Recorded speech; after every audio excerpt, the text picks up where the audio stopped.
That is a true VO2 max, something that we want. So why would someone want that? We get calls sometimes, people go, hey, can I come on and get my VO2 max? What do you do with your VO2 max? What are you going to do with that value, Lance? You can use it and devise a training regimen that meets the intensities to improve. Mm-hmm. If you knew what the workloads were, so you could say this is my max, if I want to work at 70% of that, you could maybe prescribe 200 watts, right? Okay. So how many people have the ability to measure their VO2 max? Yeah, we have. Do you guys have a metabolic cart in your garage? Do you even have a garage? See, how could you have a VO2 or a metabolic cart in your garage when you don't even have a garage? You got one? Does the biathlon team have one? They do actually. Yeah, they do not. It's the first time you've seen one. So, what's another way we could use that to do exercise intensity if you didn't have a metabolic cart? What also increases linearly in plateaus? Heart rate. So typically, we would deal with heart rate because you can get heart rate off of your Apple Watch. How many people have an Apple Watch? Your Fitbit, heart rate monitor. Okay. Better way than probably using your VO2 max. Okay. Okay. Any questions about aerobic metabolism, EPOC, everything that's going on, how any of that works? Still exercise metabolism, okay? So this is a question. How is lactate produced?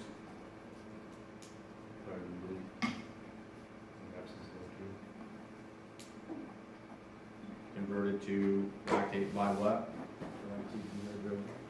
Anything else we need to be worried about in there? NAD. Why? Does it use it or produce it? Tell me. Then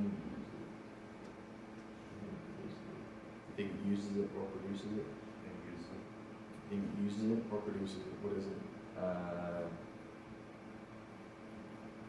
think I'm gonna need you to stand up, cross-country ski to the board over there. Take your gun off and get to the board and start shooting. what you want me. Go this one over here. You tell me how many ATP are produced during glycolysis.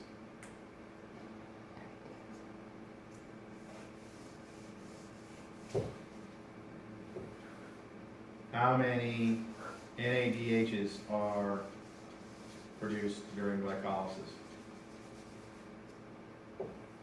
Where do those NADHs go? But in order for that to happen, what's the end product of glycolysis?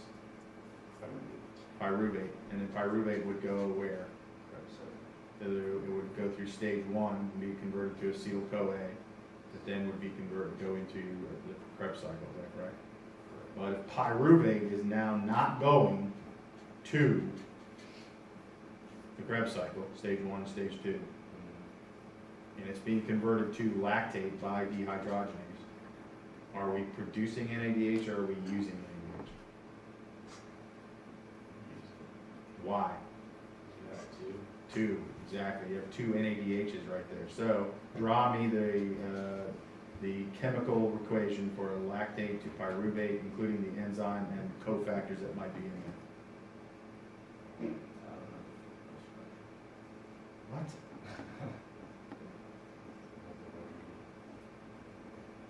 Interchangeable.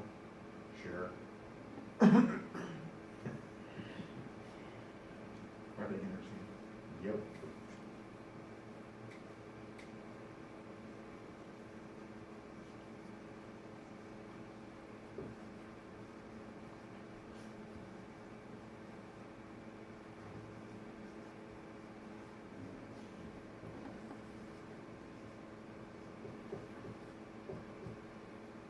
Awesome. And now, what comes off of that NADH? Mm-hmm. Which is going to do what to pH? Exactly. Okay? So we're using NADH in that. Okay? Excellent. It's like you remember metabolism, no? Crazy. Yeah. It's like how your That's, you walked up there, you shot your 5 shots, and now you didn't miss 7 of them. You did a great job on them. That's fantastic. By the way, Dr. Lukemeyer watched Apollo 13 last night with the final exam where I'm going to put you guys in a room and you can build your own metabolic cart with pieces that I just throw on the table. Thought it was a great idea. Okay, so lactate threshold, based upon what we know of metabolism, pyruvate is converted to lactate in the absence of oxygen. Okay, because now we can't get the theoretically those NADHs transported across the mitochondrial membrane, so we start to get a backup of NADH, which is going to drive that pyruvate to lactate. And so at some point, you're going to get a systematic rise in lactate. Okay, where does that happen? Depending on if you're trained or untrained. If you are untrained, you start getting an increase in blood lactate at about 50% to 60% VO2, okay? Again, a general range based upon how fit you are, what exercise that you're doing, because you may be fairly fit, let's say on a bicycle, but we put you on a treadmill, may lower your lactate threshold because you're not used to that mode of exercise, okay? But for the most part, higher lactate thresholds are seen in trained subjects, okay? 60 to 80% of VO2 max compared to 50 to 60% VO2 max. Why would that be beneficial? Why would you want a point where you're starting to accumulate lactate later on at a higher percentage of your VO2 max? Delaying the drop in pH, which could allow the enzymes to function. Just pH? Well, no, that would be one. That would be one thing, maybe, okay? Is if we just said lactate is going to have an increase in hydrogen ions, which is going to drive pH down, that could be one. Okay, think back to metabolism, back to our oxygen consumption curves. Oh, you're using more pyruvate for energy and not burning lactate. So you can meet the demands aerobically, okay, for a longer period of time than you can with anaerobic. So theoretically, you're saying it when you start to see a rise in lactate in the blood, is you're now relying more upon more anaerobic metabolism means. You can't meet the demand aerobically. And if you're now relying on anaerobic means, we know you can't maintain that for a long period of time, right? We have a limited supply of anaerobic metabolism to fuel that, and at some point we're going to start breaking that down, and again, then we won't be able to maintain that workload, okay? So if we can do that at a higher percent, and meet the demands of that workload aerobically, we have a lot more energy that we can do, okay? So that we can, you guys, we can do it if we were a highly trained athlete. How long could we do work for an aerobic athlete, as an aerobic athlete? How many hours? Can you go out for the Tour de France? They go out for 10-hour bike rides. So you can do it for long periods of time, okay?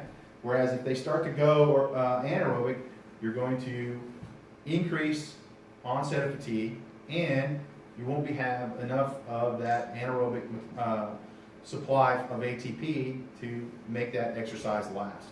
Okay? And so that's going to be problematic. So you want to have that occur higher percentage of your VO2 max. And that's what training does. It shifts it so that you have mechanisms that allow you to maintain, you become aerobically fit.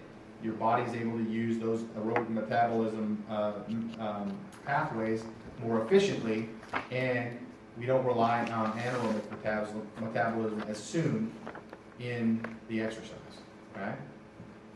And so this is something we might want to know VO2 max for, is to find out our lactate threshold. And so what we're going to do in lab, I think, is do another VO2 max test with blood this time, right? Yeah, it's one of the things. Yeah. And so now we will have your VO2 max, and now we're going to measure lactate in the blood so that we can determine where your threshold is when you start accumulating lactate. Okay? Now some people might call that the anaerobic threshold. I think that's an outdated term now. Okay? It's indicating that you're going anaerobic, okay? You switch on and immediately go just to anaerobic metabolism. It's not, because you're still doing a lot of work aerobically, but you now can't meet that demand aerobically, so you're gonna have to add anaerobic metabolism in. So, but you might hear that term, anaerobic threshold. I don't particularly like it. The other one is the onset of blood lactate accumulation, OBLA, okay? And so what's the difference between lactate threshold and OBLA? Both talking about lactate, both talking about accumulation. Overload would be so when you can first start to see your lactate. So it's actually when it reaches 4 millimolar, okay? And the reason that they have it at 4 millimolar is that's where they think that you start accumulating lactate. That's where it will start to get, if you were to look at the curve of lactate, it might look like this low, and then all of a sudden, you'll start accumulating lactate, and this is that point. OBLA is when it starts accumulating 4 millimoles per liter or higher, okay? The threshold is the actual value. So this is actually a time when you get to 4 millimolar onset. And the other one is actually, if you're looking at lactate threshold, you're actually measuring the lactate, okay? And then calculating the actual millimolar value of when you saw a precipitous rise in that, okay? Is it in the blood to go to the liver? Say that again? Is it in the blood to go to the liver? Yes. Exactly. So we want to get it out of the muscle because it's an end product of metabolism. We can't get it. So we're going to take it to the liver, which is called a Cori cycle. We'll talk about that. To convert it back to glucose so that we can bring it back to the muscle to use it, because we're going to use it. And specifically the heart does it, this, okay? So this is the classical anaerobic threshold model here, okay? If you were to look at this, is you have inadequate O2 delivery, to time, Winnie? Yes. Get through this one slide.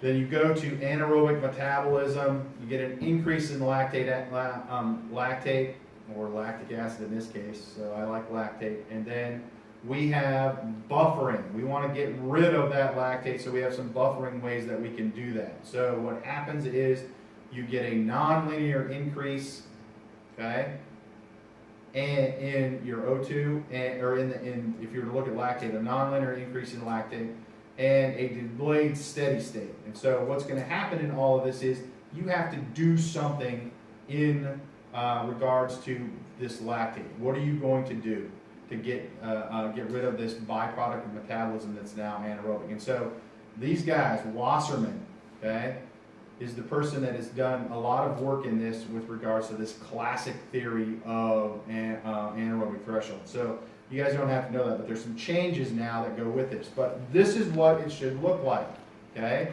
Your O2 consumption, as you increase linearly, you're going to get an increase in the amount of oxygen that it needs to do the work rate. But here you can see now there is a change in the amount of blood lactate, okay?